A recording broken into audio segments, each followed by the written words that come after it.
few different cities. I talk about Detroit, Paris, Ramallah, Hargeisa, yeah, and just kind of like other things in between as well. So I'll read maybe from Detroit and go from there. Growing up, we held drum circles in the living room. The life box pulsed. The room was large, filled with plants and art, photos, Swiss cheese, monstera leaves, Viper's bowstrings, my father and grandfather's oil works of Orisha, sculptures from the African World Festival held downtown. No couches or tables, just chairs assembled from throughout the house, and us together, the conscious blacks of Detroit. The vibrational politics of diaspora, an effective regime of red, black, and green. Imagine the Black Panthers just carrying tuning forks, striking them at the precinct. I would sneak outside. I wasn't embarrassed when I heard the measured madness down the block of adjacent suburban homes. I like circulations. They feel dangerous. I used to backstroke down and up the lanes of my high school swimming pool. Water opens my eyes. I felt most full of life while tipsy at the beach. The contradictions weren't apparent or consuming yet. Summers in Detroit were not for cracking open a fire hydrant, but taking day trips to a blue-white lake. Shallow enough and full of plants and rocks. Only tired adult eyes on a childhood memory of a beach with a grass shore could connect our arrival to their gradual departure. Like the lake, they eventually become all black. The reaction to all the talk of death and theory would be a relishing of life. Levinas speaks of the originality of escape. He says it's a matter of getting out, but of being by a new path. When I eat at chain restaurants while home, usually one of my old classmates works there. This isn't about poesis. Every song that I listen to seems to be about longing. Choose your worth and say it's not there.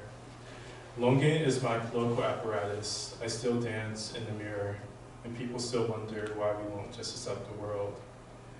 I'm reading Adorno about the tension between the conditional and the unconditional. He says the unconditional becomes fact, the conditional immediate essence. Conditions in my American mind becomes contract, ligaments obliged. I'm in my bedroom looking for that which is bereft of context, roughness, privy, or scorn. I can't find a single thing. I text a friend about a photograph of James Baldwin. I write, it seems to be about everything: apprehension, sadness, pride, fear, an unconditional and atemporal opposition. They say, I think it's his eyes. Fugitivity is a sacrifice, a spiraling that expels outward. The dissolution into parts, a fugue of melodies, voices inhabiting the same bracketed space, falling and twisting at the hip, into and out to each other. I want to be so close that I can smell it. We left Bossa Nova, a club in Bushwick, together. The night was about making techno black again. We stopped and I admitted under a construction scaffold that I want to feel desperate for something. Who doesn't? Can you imagine being forlorn or tossed or whiplash? I imagine these are conceptual experiences. I'm tired of neutrality, of neon, saturation, and consumption, of just being okay. In a fugue, one melody is a subject, the other a counter vying for the subject position, a replacement, fungible. Then there is dissociative fugue, a total or partial vision of memory, but otherwise oblivion. Some call this natal alienation. This is a reference to Orlando Patterson. My mother was pregnant with my sister the year after her brother Kurt, my uncle, was killed. I go up and down, a singer from Atlanta named Abra reminds us. Polarity, why on the talk of lives? I'm afraid the Wi-Fi is being throttled and I just locked the patio door.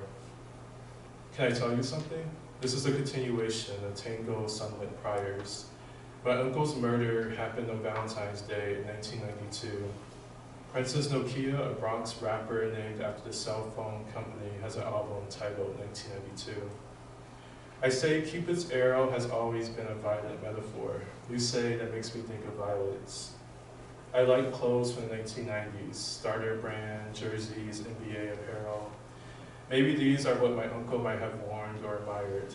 Officers Fyodor Brezhnev and Timothy Ward were acquitted in a beating of Rodney King in April, a month before my sister was born. I was shot 5 minutes into paintballing with high school students. At house parties, I end up on the couch. What do we talk about? Make sure you don't tell anyone at all. I finish a cup of water as I look at an image of planks of wood painted with black oil bundled together with sealant. The sculpture is titled A Memorial for Uncle Tom.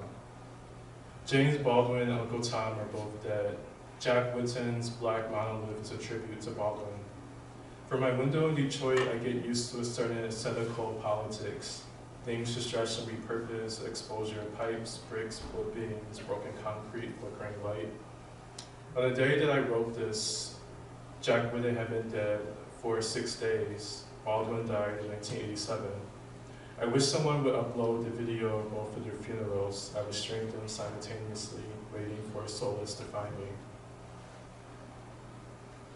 So the next section is about Aaliyah, the singer. I don't know, for younger folks, you might not know her. So the video for 4-page letter, Aaliyah walks through a forest and letter stumbles upon ruins. There are rings of fire, motorcycles, and cage dancers in the forest together. Her choreography feels simple but evades imitation. Aaliyah was raised in Detroit. There are sympathies and operas about the lives of Malcolm X and W. Du Bois, but not Aaliyah. I cried at an operatic performance where a man hated his body. We sat in soft chairs and watched as he writhed and flailed on stage in white underwear. In my room, I imagined thrusting my hips like Aaliyah's side dancers. I learned of Aaliyah's death on the playground at recess in 6th grade. Some girls made posters with cutout magazine pictures. On the radio, they played her songs on repeat. One day I went to write a takedown piece, get paranoid and write about a war and a value or institution. I want to be described as unpredictable. I want to see someone snap.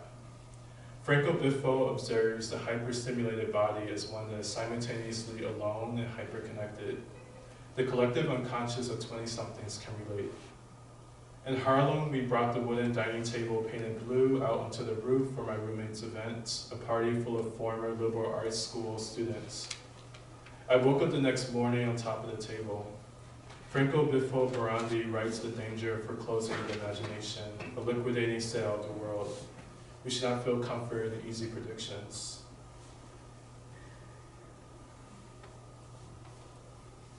I'll skip ahead a little bit.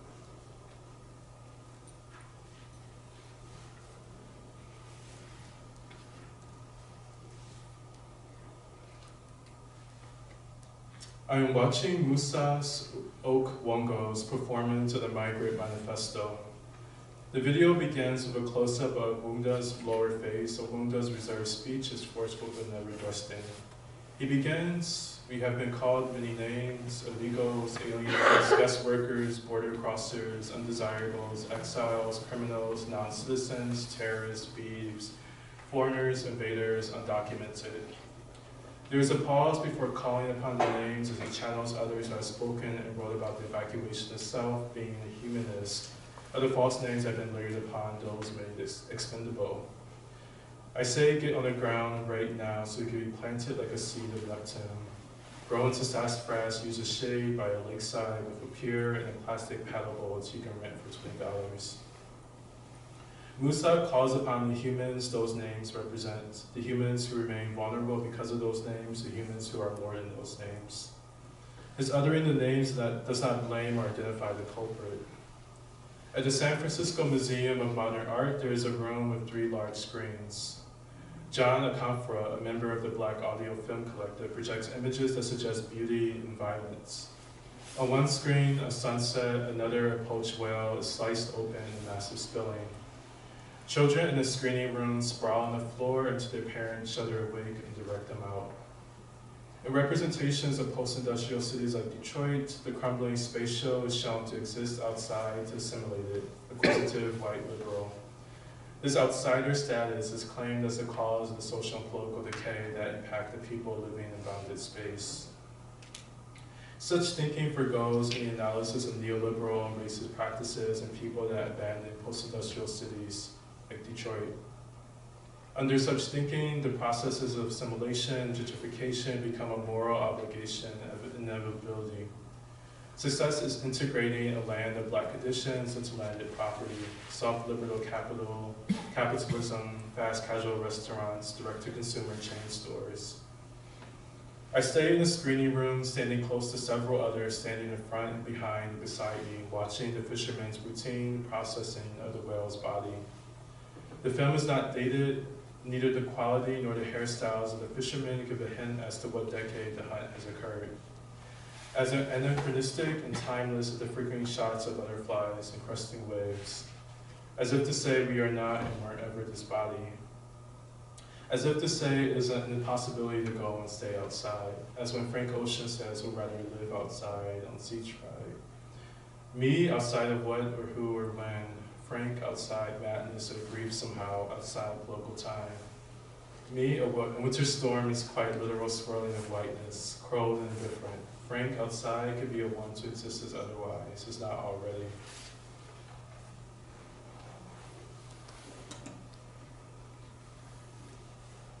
How are we doing time? Should I keep going or Q&A? If you have another short piece, that'd be fine.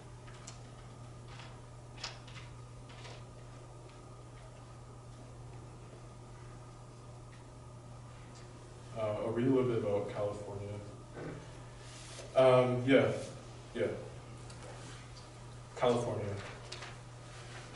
This morning, the blinds can't filter out all the early gloss. Light swims through. I begin a series of goings. Shower, warmed in Whitney hot water. I dry off feet and walk a mile to the shore near my apartment in La Jolla. A sidewalk shivering from cars leads to the park. At pauses, commissioned by traffic lights, I am the only movement. Aside from an airbrush shrub, the sun reflecting on the diamond glass from broken bottles tucked into soil like glamorous landmines. I watch for onlookers lay an empty banana peel aside of tree roots. I hope it breaks down, feeds. As a kid, I lived cinnamon-colored logs in my backyard, marveling at the scurrying bugs societies beneath, locking horns over how to redistribute the wealth of moisture and cellulose. I'll roll pill bugs beneath thumb and index without pressure so I could blow the living spear into the field of lawn. At the shore, I cradle my hands to pour the sea into my face, tasting more than I should have of the aquatic brine. I press spongy plant bulbs, acting as a magnet for sand. I find myself always covered in sand. A dog, piqued by a crouching stranger, ventures over before being called away into existence by its owner. I want to write a rhyming poem. Sound, seas, roundings, Riker's cyclical cups. I want to be with someone in a way of gripping each shoulder bone as to not to fall. I don't want to like Europe like I once told P at the lake, but it's there and larger than constraints. On another morning, I hike early. The field, a curve flattened arrival, a hill, was a clearing. A stretch before I could see the sea. The dry grasses are tall bundles of lawn, prickly and soft. I let my hands feather through as if the plants can ripple and bunch like a smoke cloud in the sky. The dark billows seem near, grow denser. I once stood next to a white pickup truck on fire. Turned sideways and empty. At the shore, I draw a map in the sand of a country that won't exist. Imagine a dystopia where annual change is required. Every year, everyone would change homes, jobs, locations, a revolving but never repetitious sequence. A world where one's position is never held. Maybe I'm just thinking about how precarity is like falling. Maybe the world is just my life so far. As I write this, Robert Mugabe has been in office for 37 years.